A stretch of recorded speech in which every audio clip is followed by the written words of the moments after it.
they'll lynch you. But he did, and he laughs.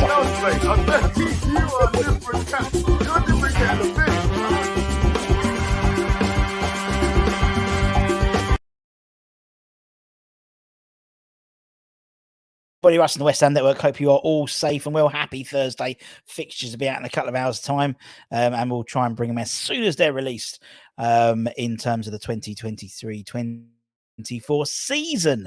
Now, this is a bit of a rant. It's a bit of a follow-on from a show Anton did. I think it was yesterday. Was it the day before yesterday? I can't remember what days of the week. I've lost track of time, to be honest. And he was talking about, maybe 6 players who could exit, and I'm getting a bit worried.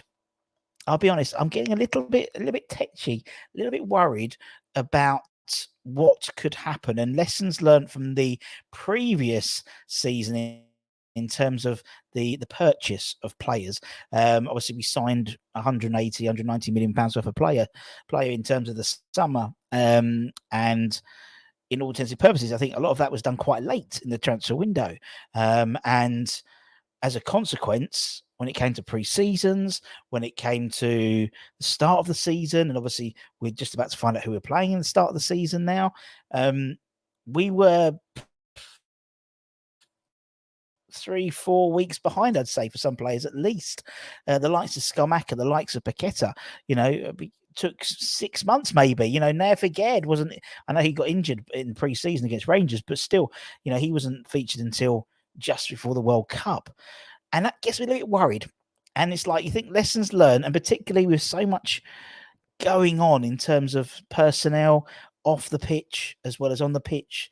Obviously, we had the news yesterday about Steiten potentially becoming our director of football or technical director, former Bayer Leverkusen sporting coordinator, I think they called him, which is basically a technical director.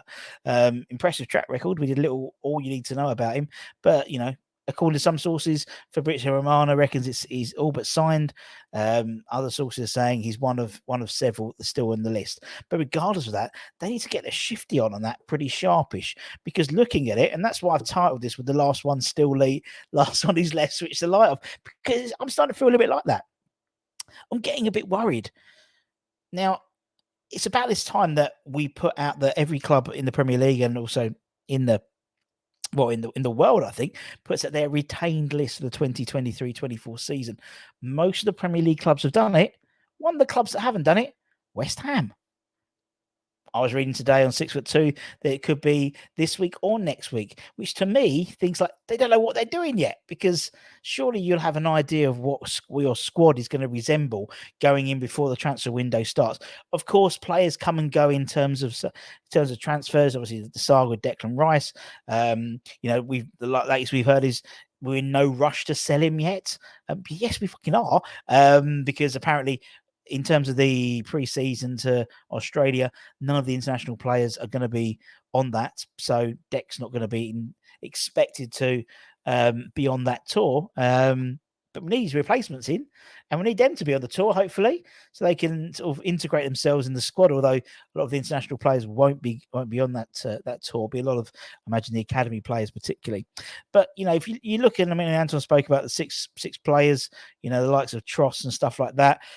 This year, that's sort of where we've ended up this season.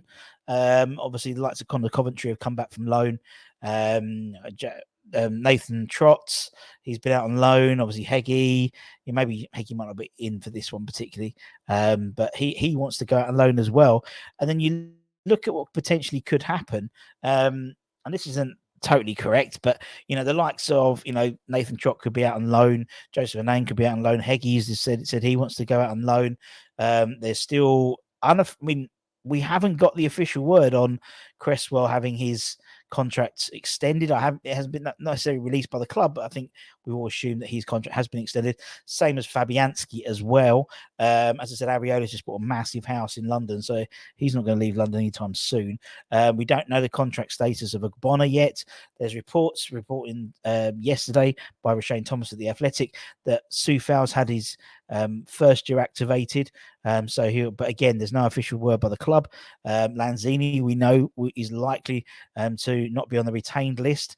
And then you've got potentially maybe Coventry could be out on loan. Obviously, he signed a new deal before he went out on loan this season. Otherwise, he would have been out of contract in the summer. And then there's question marks on a number of players. Those are the ones I put in sort of red, really. Declan Rice. Say no more. Ben Johnson, he's been heavily linked with a move to Everton. Said Benrahma could be a victim of potentially Harvey Barnes coming in. Same as Maxwell Corner, actually, to be honest. I could have made him red as well. Skalmaka, Kevin Nola was on TalkSport yesterday saying that actually he's got a future at West Ham and he hasn't adjusted to life in the Premier League off the pitch rather than on the pitch. They know what quality he brings, but young lads living away. When he was at Italy, his clubs were nearby his family anyway. But obviously he's in talks. We're led to believe Roma are one of those teams who he could potentially go to. Antonio as well is a player who could be shown the door if the right offer comes in. So who's left?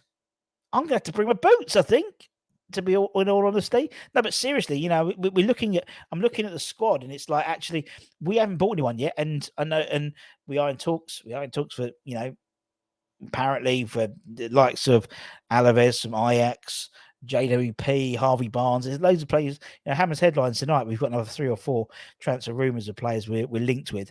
But if we're looking at the moment at state of play, it could be more than 6. Could be more than 6, in all honesty. And that's what's getting me worried, because I'm worried that we haven't put our retained list up yet. And it seems so silly thing, so trivial, but a lot of other teams have. So the likes of Wolves, Villa, these teams have put their retained list already up. Granted, we're a week or so probably back because of the Europa Conference League. I don't know if City have put theirs up, but they may well have done already. That to me is a bit worrying, because it's like, well, why isn't it up now? Is it because we don't know what we're doing quite yet? And that's what I'm slightly anxious about. Lessons learned from last transfer window, last summer transfer window, in terms of doing our business too late has a detrimental effect on our start of the season. David Moyes can't afford a start to the season that he had last time. If that happens, he's probably gone. And that's his own, and that's in terms of his own, his own job. It worries me. I'm worried lots of things. Worried that he's entering the last year of his contract. What incentive does David have to build a team for the future if he's only got 1 year left in his current deal? Why, to me, that you just want to do a short-term game, and then when you leave, a bit like when Fergie left United and basically left Moyes in the shit. He know that squad was aging, so he didn't bother investing in it in terms of developing it, because he knows he was leaving. Same as David Moyes. That to me is worrying. If he's staying, he should sign a new contract. Now, that's not, music to many people's ears, but for me, he needs to have that level of sustainability there in order to then want to progress and buy younger players who can develop. Steiten, for example, he's made a career out of getting players very, very, sort of doing what I call the Jared Bowen, or doing the Thomas Suchek, really, in terms of using data, identifying right players, maybe not necessarily the ones who are top tier, but younger players, building them up and then selling them for a hell of a lot of profit. Look at the likes of Diaby, for example, who said nothing, and now he's 50, 60 million pound players. There's half a dozen, there's 8 or so, we listed them all off. But you need a manager who's also going to be, who's in parallel with that. Getting Steiten in, you need then to offer David Moyes a new contract to do that, because otherwise you're going to have like this. It's going to be seesaws, and then that's going to be no help at all. It needs to be sorted. It needs to be sorted. And people criticize me like when I said, "Oh, Declan Rice needed to go. If he's going, he's going." And that's true, because we need to move on. Because otherwise, this saga is going to get to a point where we're going to be in a situation come mid-August where we could well kick off the season. Declan Rice is still a West Ham player. He goes with 2 weeks left in August, or a week left, or a day, or 24 hours, or 4 hours, and we've got £100 million in the bank, and our team is detrimental, and we can't improve it until January. And that worries me. And the whole thing with David Moyes, at least that's been, whether you are on one side of the fence or the other, it's been sorted. So therefore, that's something. That's one decision's been made. Whether it's the right decision or not, is we can only find out the next season, by the end of next season, if he's still in charge, or if we've had a better season than we had this season, if we've progressed in Europe and that type of thing, or progressing in a domestic cup. I don't know, but there's loads of things, and I'm getting worried. I'm getting tetchy. It might be the heat. Maybe the heat's getting to me as well. But I'm really, really worried about our squad depth. We've had 2 years ago, we had a really, really small squad, and we got knackered towards the end, and that cost us a Champions League spot, and potentially a spot, both in terms of the league and also Champions League spot in terms of not winning that Europa League. I think if we'd had invested got one or two players in January, we could have easily won that Europa League, I think, to be honest, considering who's the sort of the caliber of the teams around us at the end. Or we could have established in our league position. That season, we were about, I think it was 60 days in that season, we were in the top 4, and we didn't capitalise on that. So then this season, the season just gone, we invest by loads of players, but we buy them far too late, and they haven't had time to bed themselves into the Premier League. And it's not necessarily the fact that they're bad players. We know they're, to a man, all very good players. But we saw it. To be honest, we saw it when we needed it towards the end of the season. But if we'd seen that a little bit more, if they'd integrate themselves a little bit more early on in the season, we wouldn't be so squeaky bum time, and we wouldn't have finished 13th. We could have been an easily, top 8, I reckon, easily. It's just one of those things. This season coming, we, and David Moyes particularly, needs a good start. He needs a good start. He needs to keep this good form going. And when arguably your best player isn't going to be here anymore, let's be honest, 90% is gone, 10% he might stay, but 90% he's gone, then it needs to be sorted. And if Stighton does come in, he'll have a number of players he wants to look at. We've been linked to a couple of his players or his teams, former teams, but in terms of Bayer Leverkusen, a couple of their players, the centre back, and was it the forward as well? So he'll have players he'll be interested in and want to bring in, but they won't necessarily be players who hit the ground running, I'd suggest. They're going to be players who need to develop into the squad. So there's going to...